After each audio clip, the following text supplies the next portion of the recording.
Welcome to Be the Good with Kate, the show that leaves you inspired to find your passions and help others along the way, because we all have the power to make a difference. Decided to rebroadcast some Be the Good with Kate gems for a bit here in between our usual Friday new releases. So if you missed these the first time, now you get to hear from these inspiring folks. And if you have been here the whole time, first of all, thank you. And second, if you're like me, hearing something again is when the ideas really start to stick. Re-release here, new episode on Friday. Let's keep the good news spreading. Click that subscribe button wherever you are listening right now to be notified when new episodes are released. Or if you prefer an email notification, head to katechericello.com/bethegood to get on that list. The links are in the show notes. Enjoy. And as always, I love hearing from you. Reach out anytime. Today's guest on Be the Good with Kate is Dr. John DeGarmo, and he is the director of the Foster Care Institute, founder and national development director of Never Too Late, residential group home for boys, author of multiple books. His TEDx talk, Children in Need, Children Ignored, can be found online, and John and his wife are recipients of the Good Morning America Ultimate Hero Award, the Up With People Everyday Hero Award, and their city's Citizens of the Year Award, among many other honors. Now, this is just a tiny bit of information on John, as he is going to fill in the gap on a lot more, including the fact that he is a foster parent himself, and his rather unique background that includes something that I know well called Up With People that I have to make sure he brings up here today.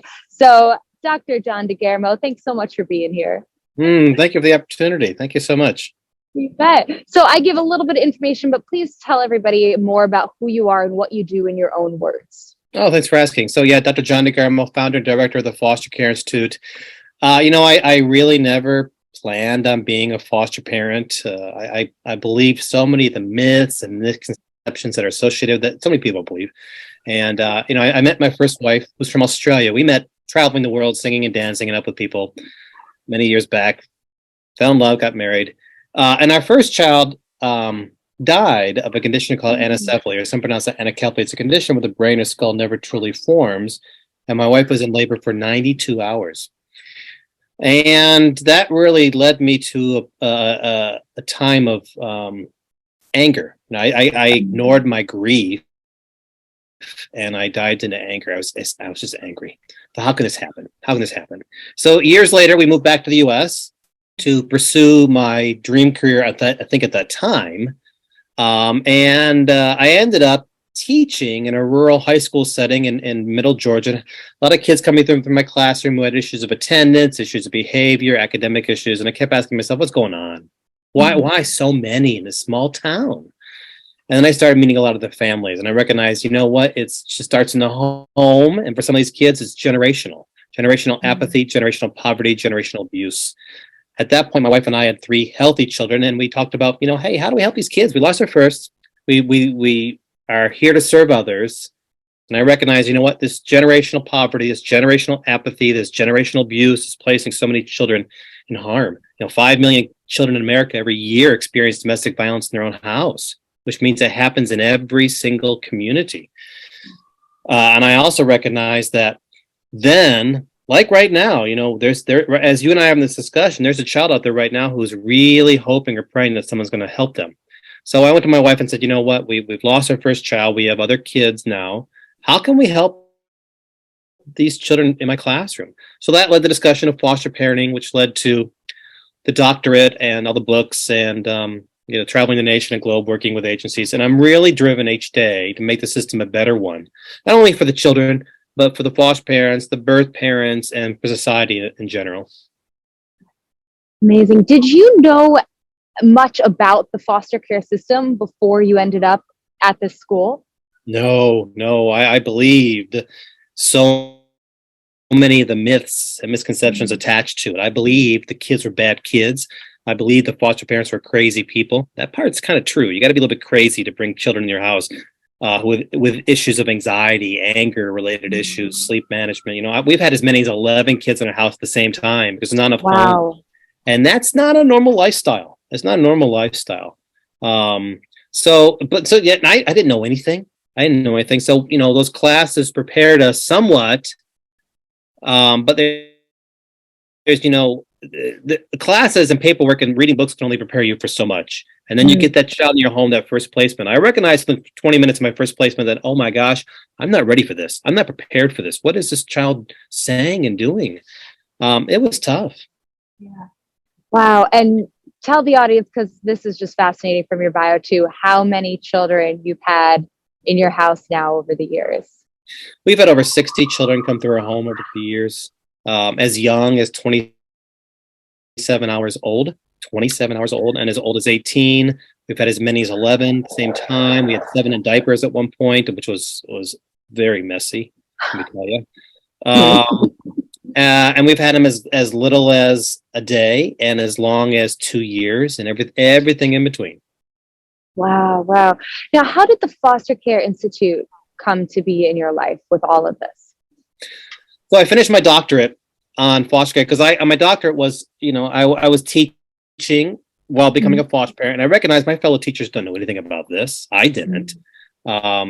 So I thought, how can I bring together caseworkers, foster parents, and educators all together to help the children who are slipping through the cracks? 55% of youth in foster care, when they transition out of the system, 55% drop out of school.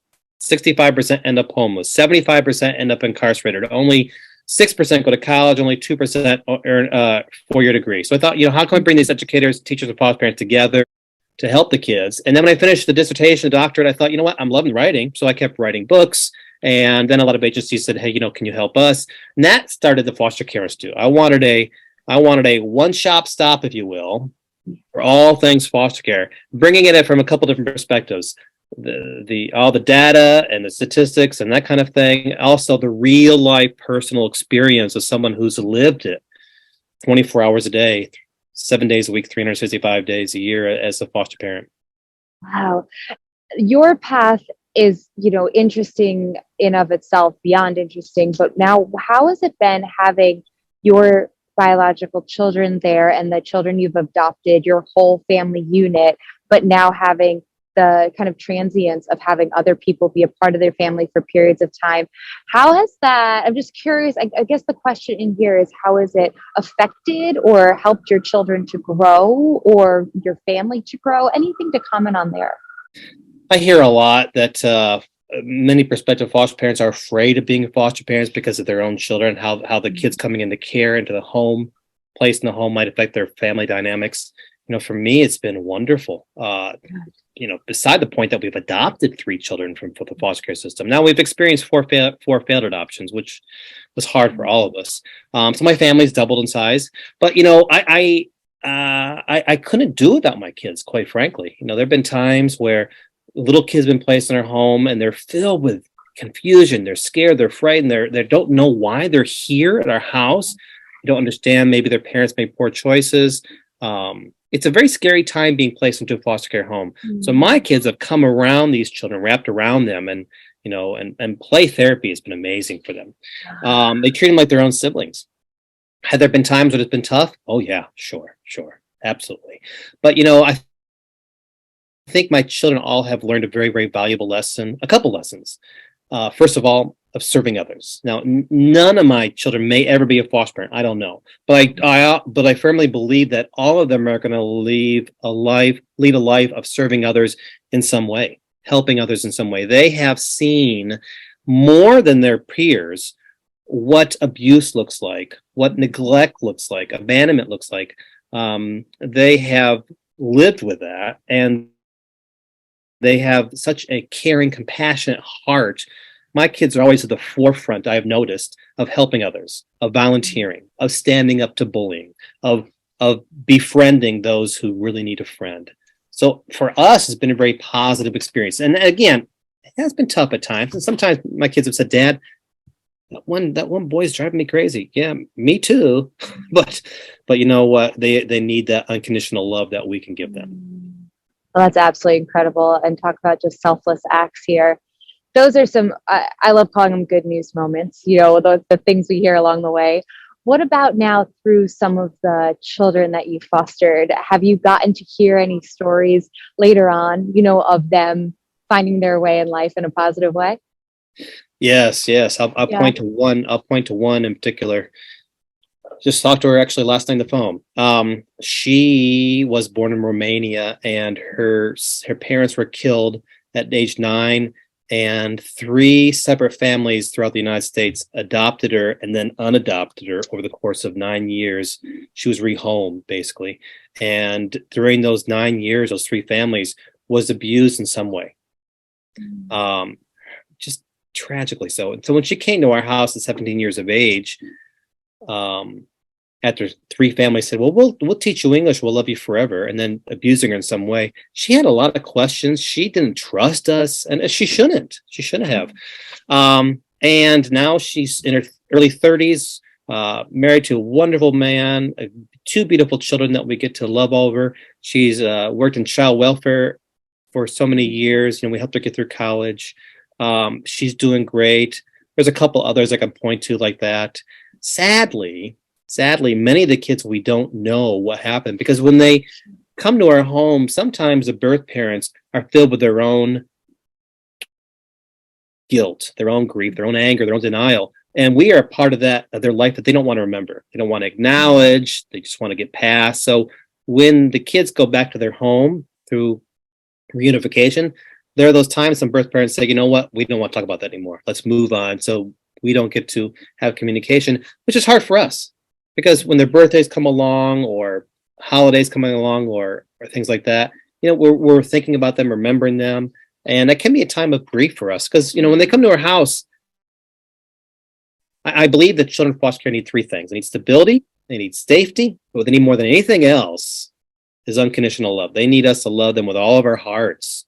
So when they do leave, yeah, our hearts break and we grieve and we cry, but I think it's a gift. We're giving these children a gift of our heart, because we might be the first person who's ever loved them in some way. So I try to take some solace in that. Yeah, absolutely amazing. I was adopted as a baby, and I always had a very different experience than, with the foster care system. I feel like there's almost 2 separate entities with it, right? There's the kid who gets adopted right from the hospital and doesn't have to go through the grief and the abuse and those traumatic experiences. And then there are the kids who it happens later on and they have this whole history. What has been maybe the most notable thing that has helped you get through working with the children who do have these pasts, who get brought to you and you just have to, like you said, love them unconditionally? Are there any, quotes or sayings? Are there any rituals? Or I don't know if rituals is the right word, but like things that you always do to help get in that frame of mind of, no matter what their background, no matter what the instance right now, I can love unconditionally on them. So when a child comes in our home and placed in our home, there is a time of anxiety. Certainly anxiety for the kids. Again, they're confused, they're afraid. I want you to imagine a 7-year-old child who is removed from a home suddenly without any explanation, from moms, dads, sometimes siblings, pets, animals, stuff, and toys, everything they know, and placed in a strange home, and said, this is it. This is where we're going to stay for a while. And they're filled with so many questions. Why am I here? When do I go home? When do I see mommy again? Did I do something wrong? Is it my fault? Who are these strange people? What are their rules? So and they cry themselves to sleep so many nights. For foster parents, it's also a time of anxiety. What's this placement going to be like? How is it going to fit with our family? What's the family dynamics? How long will they be with us for? What's their personality like? But I think I keep in mind that this is a child that needs help. This is a child who is really struggling. This is a child in crisis. This is a child who's been abused in some fashion. And this is a child who's going to be very, very scared when they come to our home. And what they need more than anything else is us to simply be patient, be understanding, be compassionate. For me, there's a biblical verse, Matthew 25:35, which says, "For I was hungry, you gave me something to eat. I was thirsty, you gave me something to drink. I was naked, you gave me clothing." To me, that's these children. And, I think back to the death of our first child, and I recognize there's a miracle of birth here. And I've been blessed, and my wife's been blessed, and our kids have been blessed. But there's so many children right now who need someone to say, you know what, I'll help you. I'll help you out. I'll love you. Even though you might be angry with me, you might be confused, you might be resistant. We've had a lot of kids in our house who come to our home and they've been resistant to us because they can't trust an adult because they've been hurt so many times. So it takes time. There's a lot of patience on everybody's behalf. But you know what? It's been the most rewarding thing I've done. Hardest thing, but the most rewarding thing. Absolutely unbelievable. You've done so much to help others. So now, has anyone ever come to you and said, I want to do something, whether it's foster care related or something else, but I don't know where to start. I don't know how to start. Has someone come to you, or if someone came to you, what would you say to them? All the time. Yeah. I would say if you're married or in a partnership or relationship, the first thing you have to do is talk about it with that partner, because it's again, it's challenging. So you both have got to be on board. You both have to be on board, because if one really wants to be a foster parent and the other one doesn't, it's not going to work. The next thing I would ask, if you have your own children, you talk about your kids as well, because it's a lifestyle change. It's completely different. When you have a child in your house who is in crisis in the middle of the night, 2 o'clock in the morning, it affects everybody in the house. People often say, how do you sleep? Or when do you sleep? I say, well, I'll sleep when I'm dead, because right now there's no sleep. That first child comes, they're so confused. They're going to be crying themselves to sleep. They might lash out. They might have anger management issues, sleeping disorders, eating disorders. So you got to talk about your whole family, make sure your whole family's ready. And then if everybody's ready, you don't have to be rich. You don't have to have a big house. You don't have to be married. Just have to have a real heart to help these children. But at the same time, not everybody can be a foster parent, but everybody can help in some way. There's so many ways people can help without having the children in your home at the same time. And tell us a little bit about your books for people who want to learn more about foster care and about your experiences with it. Well, I've written several, and I started writing those books because when I did my dissertation, I recognized there's not many books out there about foster care. So I wanted to not only give practical solutions, but I also wanted to write about what it's like being a foster parent. So I wrote a book called Fostering Love, One Foster Parent's Journey, where I wanted to share with those people who were foster parents and people who are thinking about being foster parents. It's a memoir of my first 10 years as a foster parent. The highs, the lows, the joys, the heartbreaks, the ridiculousness of it all, the insanity sometimes. Just a fun book, but a heartbreaking book. And I wanted to be a book for people to pick up and say, hey, you know what, maybe I want to do this. Or foster parents to say, you know what, this is exactly how I feel, and share with their other friends. This is what I do. There's the book Faith in Foster Care for people of faith. There's the book, The Foster Care Survival Guide, or the Foster Parenting Manual. I've tried to write a number of books from different perspectives just for society in general, to better understand it, and practical resources and tools for those who are working in the system itself. Amazing. Well, I'm looking forward to I work with the New York Foundling, which is a foster care and children's charity here in New York City. And I'm looking forward to sharing this information with them as well. If they haven't already found your books, which they probably have, but just in case, I'll look forward to that. And John, we're going to talk about where to find you online. But first, I just have to ask you, please tell us a little bit about your years with Up With People, because I knew about Up With People back in the 90s. It was a big deal when they came to town. So can you just give us a little moment to tell about that? Sure. So 1990 was the year I traveled, and I was with, maybe about 120 others from 27 countries. Ours was it was a performing group where for people between the ages of 18 to 28, and performing and service oriented. So we would grow into a city, and we would do a day of performing, and then usually a day of serving in the community in some fashion, and then go to another city, another state, other country. We all traveled the world. Our cast was interesting. We had the very first Soviets join, and this was in 1990. So the Soviet Union was crumbling, and we had some Soviets with us. That was fascinating. We had an East German with us, which was fascinating. And I met my wife, who's from Australia, and she was dating a guy from Germany at some point, and I was really interested in a girl from Sweden. But we recognized, hey, we both speak the same language. maybe be easier for people together. So. Well, thank you. I had to hear a little bit about that. John, please tell everybody where they can find you online, find your books, find more about what you are doing and foster care resources. Oh, thanks for asking. The Foster Care Institute, a quick search online, Foster Care Institute, or Dr. John DeGarmo, foster care expert. And there's everything there for those who are considering becoming a foster parent, for those who are foster parents, social workers, caseworkers. And I just want to add this if I can. I said it earlier, there's 5 million children experience domestic violence in our nation every year. There's 300,000 children victims of human trafficking. There's 500,000 kids in foster care system. There's 800,000 children missing every year. All of this to mean that as we're having this conversation right now, there are children out there who are being abused, abandoned, neglected right where we live. And sometimes within our own family that we don't want to recognize. I call human trafficking America's ugly secret. It's horrific. We don't want to talk about it because it makes us feel uncomfortable, so we ignore it. And that's kind of like foster care in general. We don't want to talk about these issues because it makes us feel uncomfortable.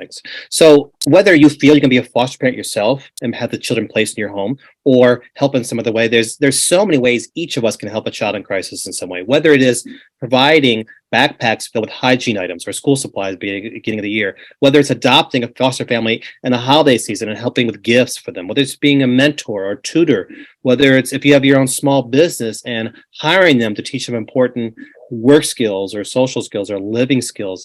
There are so many different ways. And that's just the tip of the iceberg that we can help a child in crisis in some way. And I think we're in a time right now where that's pivotal. We're seeing a rise in teenage depression. We're seeing a rise in teenage suicide. Teenage suicide is up 51% right now over the last couple of years. And children are in need more than ever. Children flooding over the border. We're seeing opiate epidemic, where the children, their parents are dying or being incarcerated. There's such a need right now for someone to say, you know what, I'm going to help a child in crisis in some way.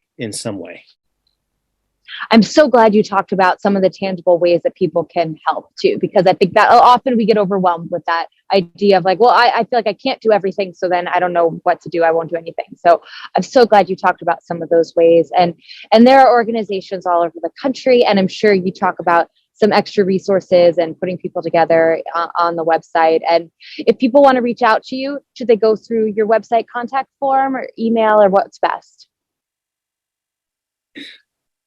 Pick up the phone, give me a call. The phone number's there. Shoot me an email. Find me on social media. Absolutely. And you're right. There are many organizations, not just nationwide, but in every single community as well. So if you don't know where to start, if you don't want to come to the Foster Care Institute, just pick up the phone or do a search online for your local child welfare agency in your community. Say, hey, how can I help? And they'll connect you. Dr. John DeGarmo, thank you so much for being here. And more importantly, thank you for what you're doing to help so many children and families. My pleasure. Thank you for the opportunity. Thanks for tuning in. If you found this helpful, a 5-star review, like, or comment means the world to me. And if you found insight in this episode, chances are someone else will too. Share with a friend to give them a boost today. Until next time, I'm Kate Cherichella-Tente, and this was Be the Good with Kate.